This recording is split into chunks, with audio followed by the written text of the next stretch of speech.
不要害怕，也不要在意别人的眼光。你的美由你自己做主。我们每个人都是自己的公主。嗨，大家好，我是小雨，我是上班族。那平常呢，喜欢做一些户外啊，走走，所以我蛮喜欢拍一些美美的照片。就是我自己本身蛮爱美，所以就是对自己可能会比较有要求。隆乳是我一直以来就是有在 follow 的事情，刚好有这个机会遇到喜麦尔。喜麦尔从医师、咨询师、护理人员都非常的专业，所以我非常的信任喜麦尔，然后到喜麦尔做这个隆乳手术。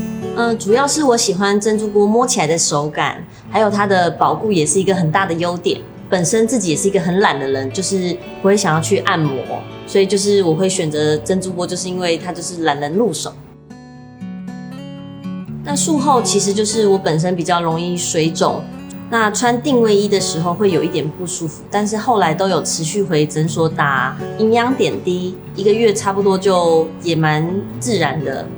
那手术后最大的改变，我觉得是穿衣服上面会变得比较立体，比较好看。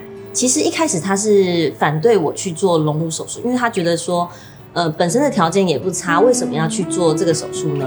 但是近期他看完之后，他就说他后悔了，他要收回这句话。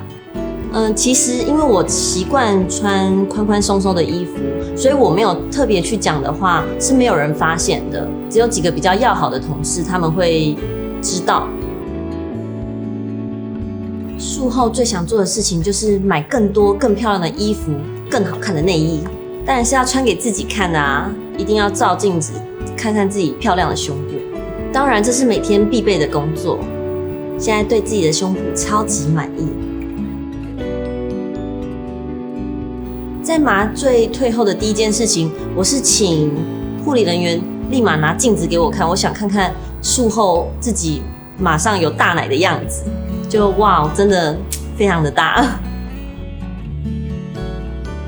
不要害怕，也不要在意别人的眼光，你的美由你自己做主。我们每个人都是自己的公主。